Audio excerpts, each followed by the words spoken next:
I bet you thought this video was going to be about veganism. But no, I pranked you.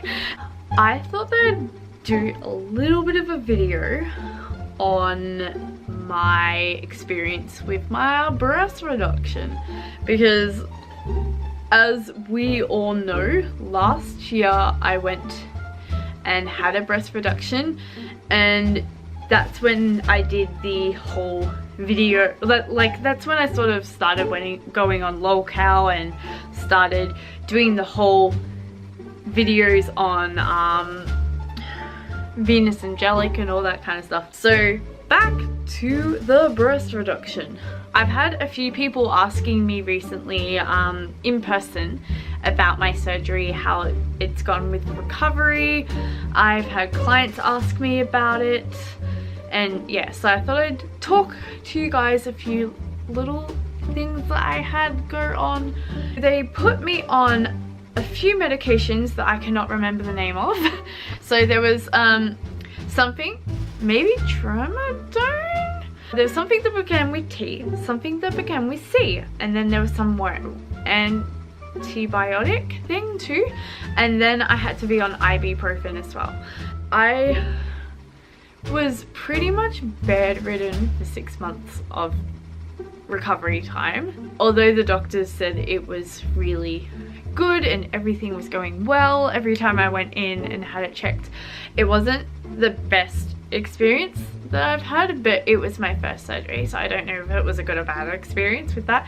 The first thing that really intimidated me about the surgery was when I had my things on here.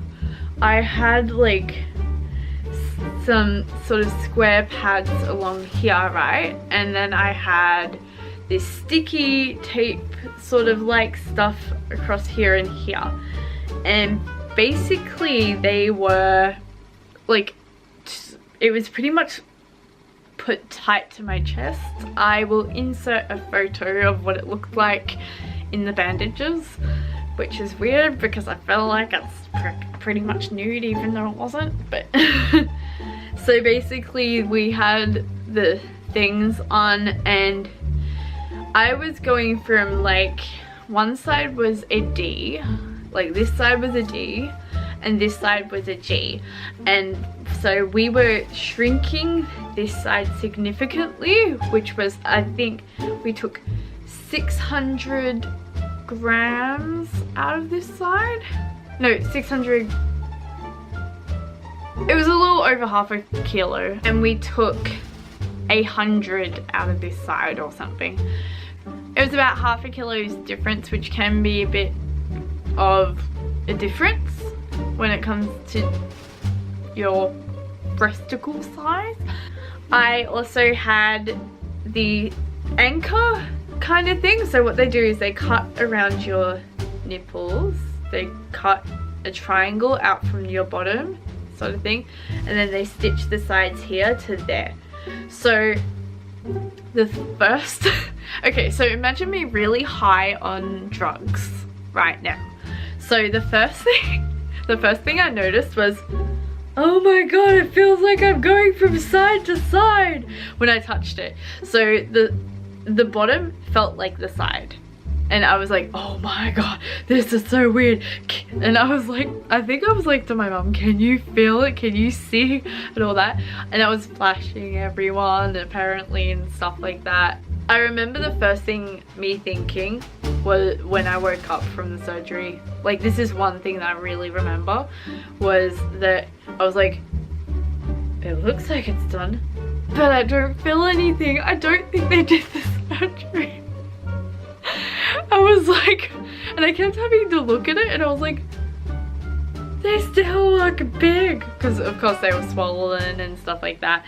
We also had a few instances where I had to go back to the hospital to get my thing readjusted, and one of the times there was a mistake where they had me lying on a pillow when they readjusted it, and then when I stood up I couldn't move.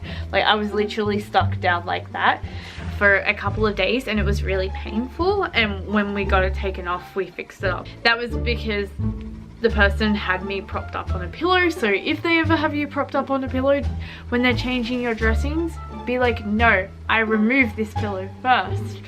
Yeah.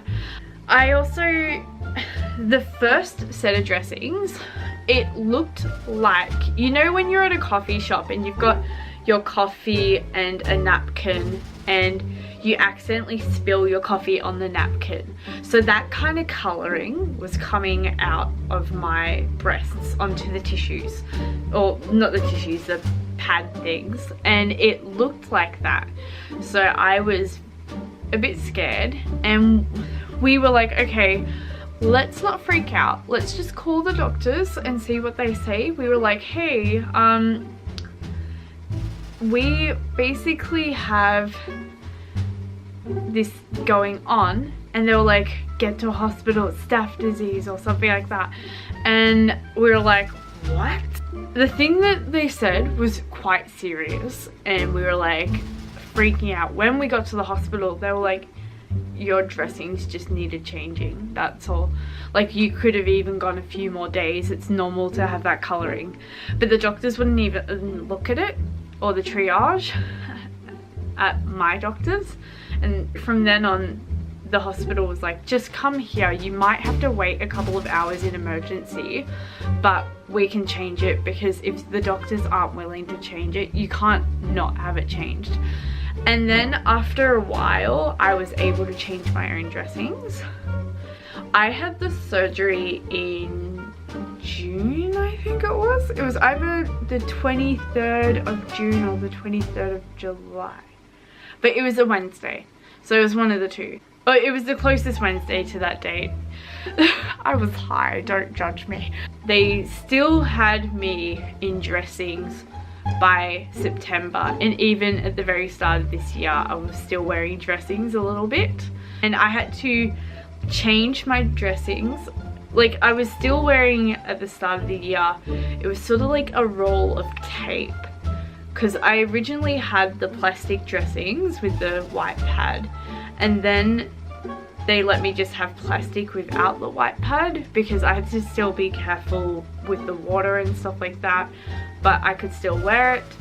Showering was a bit difficult the first few weeks too, but then I was put onto tape, so I had to put tape along here, because I had a hole here, which was really weird. They had a tube and it kept devacking, which meant, I think, that it stopped pulling things out. Like, it's supposed to pull out liquids to stop infections and stuff, but it kept devacking, and they said it was not normal. But then, like, when they pulled it out, I started healing pretty much straight away, because I've got a really good healing rate for blood, like a little bit too good, which can complicate things too, but that's another thing. So they had the tape all along here, all along there, and I had to put it all around the nipple things too. It basically kept everything secure while the scars set. I was like, okay, I'm gonna go back to hair school and start doing that again, get the rest of my certificate, and we'll be dandy.